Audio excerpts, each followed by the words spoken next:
Hello everyone, Neil Patel here. Thank you for downloading the latest episode of the Indian Startup Show. So summer is just around the corner, which means it's time to start making plans for your epic summer vacation. So today I speak to Sudeepta Sanyal. She is the co-founder of the Blueberry Trails.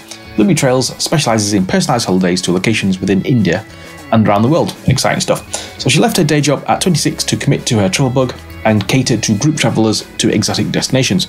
So in this podcast, we talk about how the platform works, how she got started, favourite holiday destinations, the booming Indian travel industry, best flight holiday websites that you can use today. We talk about female entrepreneurship and what she's like as a boss and much more. So please enjoy the show. Thank you. Thanks for coming on the Indian Startup Show today. Thanks, Neil, for having me. Super excited to be here. Excellent. Please tell the listeners what you're building, please.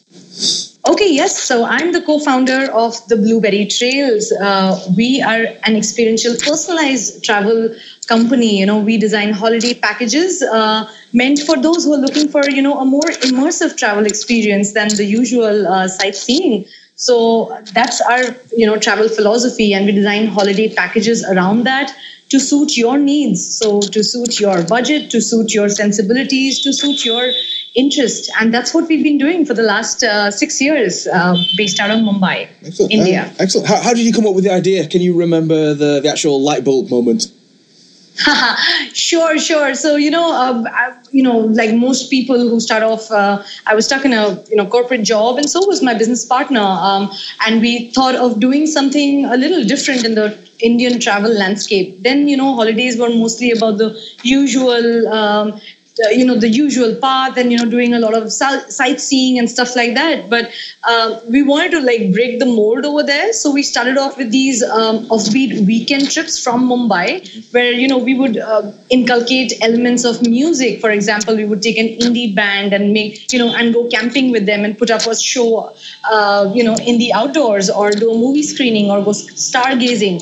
That's the genesis of Blueberry Trails, really. So, the highlight of experiences was essentially what we carried forward year after year as we added more products to our portfolio. So then we added on, trips around India. And then for the last 2.5 years, we've been focusing on international destinations. And there too, we focus on, local experiences and local, more immersive things that you can do, which is beyond the regular sites that you see. Mm-hmm. So you've been doing this since 2010. Can you share some stats? Yeah, sure. Yeah. So far, we've catered to 5,000 travelers. Last year, we carried out 300 trips, close to 850 travelers last financial year. We're also growing at 100% YOY since the last 3 years. So yeah, it's been a good journey for us, a great learning experience. We're growing the team year on year, and also our portfolio has really, grown manifold. So currently we have 40 countries on our portfolio with 400 destinations, 4,000 itineraries, and 12,000 experiences that, we, thread it all together to form these trips. How does the actual platform work then? Say if I wanted to use your website, what do I need to do? Well, essentially, you can drop in your request we have a contact form, or we have a chat function, or you can call us on our IVR, and we will take down your request with the basic, inputs like how many people, where you want to go, how many days, what is your approximate budget. And someone from the team will get back to you, in an hour's time with, a feedback on what we can custom make for you. And then in 24 hours, you're going to receive an itinerary from us. Post that, you can come back to us with any changes that you would want, any kind of, any changes that you would want to make to the itinerary. We will carry that forward. And once that is done, the transaction goes through. So you can just pay on the website and you're ready for a trip. One of the key features of a Blueberry Trails trip is that, it's not just about booking a trip. It's also we take pride in saying that we start from the inspiration stage, we go on help you with the planning stage. And then even while you're on the trip, we have a follow-on option where we have a team member from our team who follows you through the trip day by day, hour by hour, trailing you on your every activity, experience, stay that you have coming. because for many people who are going on a customized trip, being in a foreign location on your own can seem a little daunting. So to take that fear away and, to ensure that there is no problem over there, we have this shadowing function where someone from the team follows you around. Yes. Excellent. Yeah. So like I said, we focused on a lot of experiential weekend getaways from Mumbai. And really, Neil, like both me and my partner, we don't come from a business background. So, we come from families that say, do a job, be stable and stuff like that. But so we told ourselves that, we're going to do this for 6 months, see how it goes, and we'll take it from there. So in 6 months' time, we saw tremendous interest about this kind of travel. We were doing these weekend trips. We saw, a lot of mainstream media were covering us. A lot of people said that this was completely new and they really wanted to be a part of it. And even though we were not making money, but we saw, great traction. And that really helped us, believe in this more. And we said, hey, I think this is a great time to take a plunge. And we just went ahead and did it. And where does the name come from then? Yeah. So, the blueberry trails, a lot of people ask us that. So essentially, blueberry it is a difficult berry to find. It needs the right kind of temperature and the right kind of conditions. So, it stands for things that are not very easy to find. So, like peace or contentment. So it's a trail to find, that sweet spot of your life. That's what the blueberry trail stands for, and also me and my co-founder Vishal really like a blueberry cheesecake. So it all, falls together. Okay. Well, let's talk about travel then. What are your favorite destinations then? I was just back. I'm just back from this 1 month long trip. I was in Indonesia. I had an excellent time. I think it's the perfect mix of spirituality and a lot of adventure, and it's way beyond just Bali. So you have Lombok, you have the Komodo Islands, so you have Flores. Indonesia is great for me. I also really like Croatia as a destination. I think it's the mainstream crowds still haven't got there, and that it's a perfect mix of history, adventure, and also great food. So these two destinations really do it for me. Yes. In terms of traveling, what essential items do you take when you go traveling? Well, I personally am a very light traveler. So, like I went on this trip, I had a backpack which measured 10 kgs. It went 10 kgs and it came back, I think, 11, 12. So traveling light, I think, is a must. A backpack is always, your hands are free, so you can do a lot of other things with it. You can run with your bag. That always helps, right? Apart from that, I think swimwear and sunscreen, those are essentials for me. Sunglasses and a phone charger. That I think will sort anyone out anywhere. So when it comes to your customers, what are the popular destinations and why do you think they are popular? Okay, so a lot, for a lot of Indians, traveling abroad is no longer a luxury. It is something that you do now once a year, at least to our target audience that we are looking at. So a lot of people are really exploring Paris and the cultural capital being that. Then of course Barcelona. People are really interested in that entire belt, the Amsterdam, Paris, Barcelona. But what we're really excited about is seeing really keen interest on self-drive holidays, like for example Croatia. People want to do sailing holidays, again, Croatia, Greece, Italy. A lot of people want to see, Berlin, the offbeat side of it. So graffiti art and the Berlin Wall and, that kind of basically the Cold War element of it. East Europe is also huge for us. So that is a very exciting trend for us to see. So what do you think of review sites then?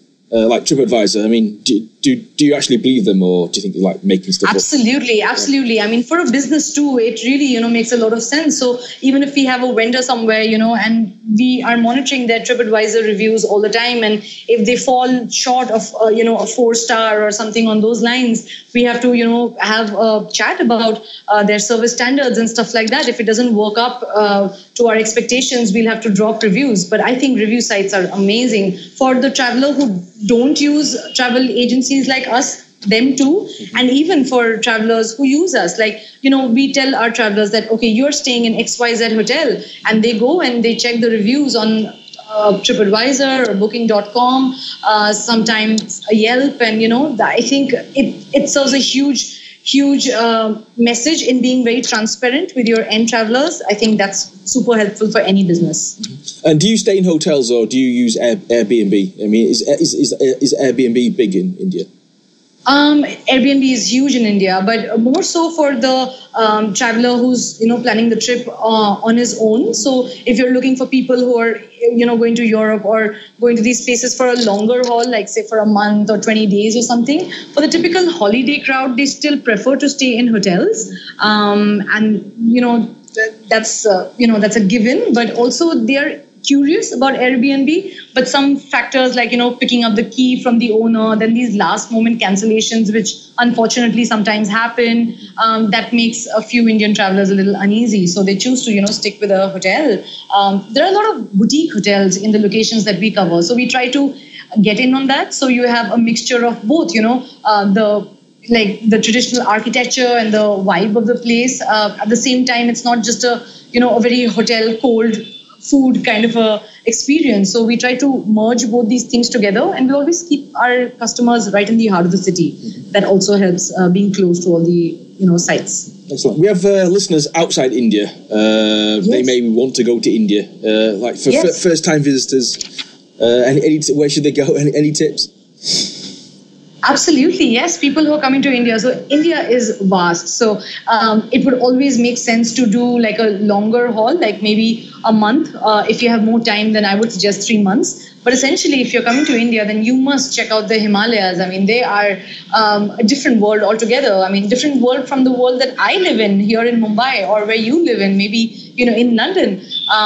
People live with such basic necessities in such amazing landscapes.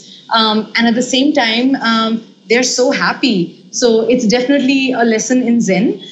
So that's something I would totally recommend. So Ladakh, Lahore, Spiti, they're just amazing places. Apart from that, of course, Rajasthan, because it's a mixture of very deep heritage, great food, lots of colors, great photographs. If you're into yoga, then, Rishikesh is amazing, to be in, or Kerala for the whole wellness vibe, lots of nice massages, again, good food, backwaters.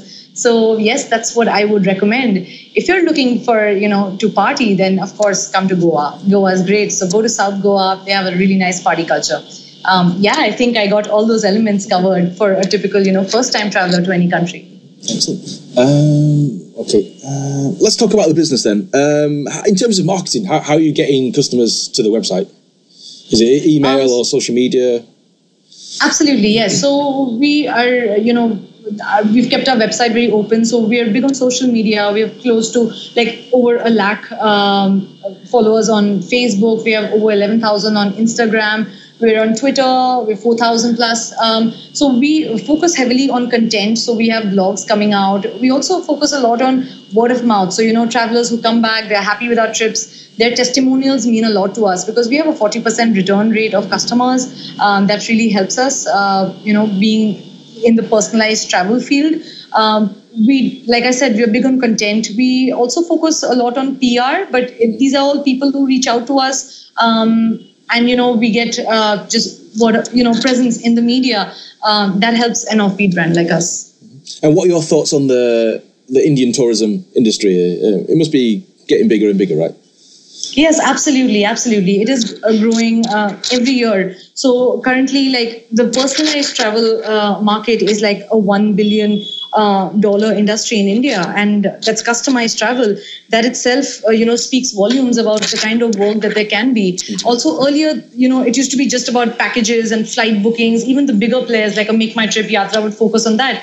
But if you see slowly, the focus is changing towards experiences and is, focus more on personalization of travel, because people no longer want to be, just bundled into a bus and be shown sites over a few hours. They want something more than that. And you'll be surprised at the kind of customers who come to us and they tell us, we want to do something different. And these are first-time people who are going to Europe, but they're very, very clear that, we want to do something different. So that's a landscape change that we're witnessing in India. And so it's a very exciting time to be here right now. What's your favorite travel experience then?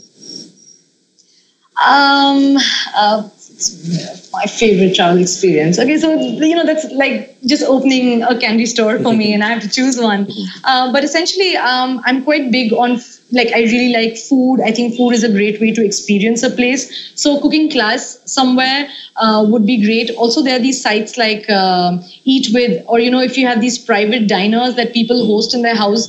I think it's a great way to enjoy local food, at the same time meet a lot of people who are there, maybe expats who live in that city, or locals who live there who want to meet other travelers. It's a great place to meet people, so a lot of cultural experiences come right from there. So that's a very exciting space to be in. Like I've gone on these, private dining experiences and met people personally, and gone on hikes with them next morning, or, gone pub crawling with them next week. So it's been like a great experience to essentially meet other travelers out there. What was your first ever trip then? Can you remember? First ever. So I'm from an army family, right? So for us, travel has never been like so glamorous. Like travel has been a way of life. So every 3 years, you're just moving to different places, and you're like, seeing a different culture, and you're just, immersing yourself in that. And by the time you get comfortable, your dad is like, hey, it's time to move. So you're constantly, learning to, adjust in different places. But from a holiday, I remember my dad was posted in the Andaman Islands, actually the Nicobar Islands, where only army people used to stay. So I remember staying there for 1.5 years. And it's a very surreal experience, very different from the holiday vibe that we all, think of. So yes. I also did Ladakh quite early on. That was a very intimidating experience for me then. I think it was gorgeous. And again, like I said, the Zen vibe, how people live with so little and have so much at the same time. So it was very eye-opening for me, yes. So those were my favorites. It seems that you go travelling on your own, is that right? And do you prefer travelling on your own, or do you go with friends and family? Absolutely. I love traveling on my own. Of course, I would love to travel with someone I love. It could be my family member. It could be, a partner. That is something that is, of course, I'm not a lone wolf, not at all. I really enjoy that. But essentially, travel is a very personal experience for me. So if I don't find someone who I'm really connected to, then I would rather do it alone. I would not just call a random acquaintance. But that's just my personal thought on that. Mm-hmm. And what do you want to achieve in the next, say, 2 to 3 years with this business? Yeah, so like I said, I think we're in a very exciting time where the Indian travel landscape is changing in a very positive way. So I think in the next 2 or 3 years, we're looking to increase our geographical imprint. So from 40 countries, I want to definitely increase to, close to, say, 50, 55. We're looking at new revenue channels opening up for us. So we've essentially been focusing on the, the FIT traveler. But now I think we would be looking at corporate trips, the luxury segments. We have a lot of people who look at like these, they want to charter aeroplanes and charter for sure. And also these newer categories like baby moons and bachelorettes. I think those are cute personal places that I would want to get into and ensure, these group of girls have a great time. So that's why, yes. Is there any hot and up and coming destinations in India? Yeah, absolutely. There's a lot more that's coming up beyond the usual Rajasthan and beyond the usual Kerala. We have, Madhya Pradesh is huge. It's right bang in the middle of the country, and it has the Khajuraho temples. People don't know about it too much. Also, it's not the easiest to reach, but they are great destinations to go, very deep culture. Apart from that, Rishikesh, of course, is big on yoga, but they also have this adventure arm to it where you can go jump, bungee jumping, you can do rafting. So you have a mix of wellness, yoga, and this. Apart from that, Lahaul Spiti is going to be huge. So Ladakh, unfortunately, has come under this travel boom. A lot of people are going there and has really opened up for a lot of travelers. Lahaul Spiti, fortunately, still hasn't seen that boom because the roads are quite difficult to reach, and the villages are really far off. To reach anywhere, it'll take you 6 to 7 hours on the road. So you better have a great book with you or great music. But these are amazing places to just go and spend 15 days of your time. You are going to come back a different person. I felt that. A lot of my travelers who've been there felt that too. So I would definitely recommend Spiti to anyone. What will travel look like in 30 years' time? Say if you had a crystal ball, what would it look? What would it look like, do you think? Well, I think travel is going to be a way of life. Like it's no longer just, it's right now it's still an aspirational bit. It's still moving to a need category thing. I think moving forward 30, years in time, travel is going to be a very basic part of life. People will go out. We will all be global citizens. We'll spend time in different countries, not just to go and see sights and taste their food, but to experience different ways of life. I think the global economy is going to open up, and people are just going to be everywhere, and that's going to be a very regular way of life. Yes, that's how I look at it. Excellent. So you're a female entrepreneur. What is the scene like for female entrepreneurs in India? Well, it's a very exciting time to be here. And I'm surrounded by a lot of really inspirational women who are doing amazing stuff in their own spheres. And how we are being taught every day, and we are teaching ourselves mostly how to break the mold and do something new and break away from the regular patterns that people want to put us in. And people still come to me and say, congratulations, you're this female entrepreneur. I don't look at it that way at all. I'm just an entrepreneur, and I happen to be a girl. And, that's the message that I want to send out to a lot of other women out there, like not to look for any special benefits out of it, but just to like make your way through. Sometimes, you are not taken too seriously because, of whatever, biases that people have. But I guess your work is going to speak for itself. So let your work do the talking. I think that's the best way to go. Mm-hmm. Excellent. So a lot of businesses do fail, but yours is still going after 2010. Why do you think you're still going, but most businesses fail? Perseverance, Neil, and something that my mentor Alok Kejriwal always says, that you should don't look at the sexiness of the business. So you don't need to have like a fancy office and 200 people staff. We have been operationally we've broken even 2 years into our operations, and we plan to stay that way. So we are really looking at building an unsexy, even though we're in the travel sphere, but an unsexy business which makes money at the end of the year. We have a team of 10 people, really enthusiastic staff. Each one of us are extremely excited to come to work every day. I think this is the highlight of our day, and that's what keeps us going. So I think it's just about, believing in what we do, having that same belief in the team that you are running this with, giving credit to the team when required, and just persistence, nothing else. Because they're going to be great times, they're going to be terrible times. But to, just go through that with the same amount of vigor, I think that's what makes all the difference. And what are you like as a boss? That you'll have to ask my team. But essentially, I think I'm quite chilled out. I want to make every day an adventure for my team members. Like, they really don't know what to expect. And, there's going to be an ice cream date, or we're going to go out for beers, or we're going to just work till 10 o'clock because we have to get this deadline on. So I think every day is an adventure here in office. I'm that person. Yes. And what would you say is the hardest bit about building this business? In this building this business, travel business, would be hiring, to find the right kind of people, because a lot of people come to you saying that, I love to travel, can I get a job?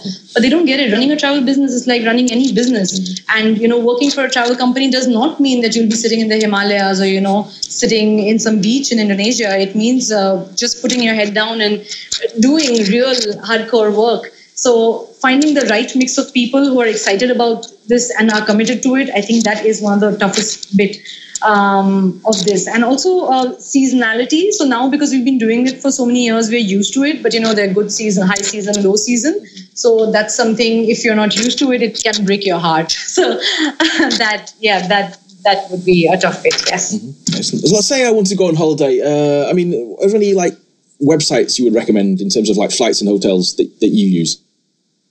Yeah, so Skyscanner is great for rates, but essentially if you're a regular traveler, you should totally try to make use of your miles. That works best. But Kayak and Skyscanner are great. Also in India, Yatra gives some great offers from time to time, like cashbacks. That also helps in booking flights. Yes. So last few questions. What advice would you give to first-time founders? Okay, first-time founders. So, a lot of people think of starting a business because they're excited about it right now, and they want to build a life around it. But you need to figure if this is something that will excite you 5 years from now or 10 years from now. Second thing is running a business is hard work. The sexiness goes in a year's time. It's like a new relationship. When you start it, it's amazing and it's date nights and all of that. But after 1 year, that's when the real thing, really starts. So persistence, yeah. So it should be something that excites you for a longer frame of mind. Yeah, that's essentially it. And who are your heroes? Could be like business heroes or tech heroes. So Vishal Gondal, he runs Goki. It's tech and fitness. I really look up to him. I think he's done some great work. He used to be a gaming genius, and then post that he started Goki, and I really look up to him. Alok Kejriwal is someone else I really look up to. I go to him time to time for advice, and he comes up with the most honest answers, and I really, really respect him for that. These are two people I really look up to in the tech space, in the tech entrepreneurial space. And what are your hobbies and interests? I'm a music person, so I love music. I like to listen to a lot of live music wherever I go, whether it's just sitting by around a bonfire and chilling with people over there, or in a really nice club where they're playing great bands. So music, and I love reading and poetry. That's me. Yes. So you've been to Indonesia. Where's next for you then on your bucket list? I don't make a list. So even my Indonesia plan just happened like 2 weeks before. So when you're running your own business, you cannot say that, okay, I'm going to take a holiday 6 months later. It's as and when. So I think I'm going to go back to Bali for a bit. But when that's going to happen, I'm not sure. I'm hoping in the next 1 year sometime. Yes. You know that when you run your own thing, you can't take off for a month or, take off for longer times. So I'm hoping I can just squeeze in some time and do that. I was in Iceland 4 months back. So that trip also happened very impromptu. But I think right now I just want to be in a more mellow and, spiritual place. So I think I'm looking at Bali, going back to Bali again. Yes. So when you go on holiday, are you actually working then? Is it like a proper job that you do? No. I try to separate the two.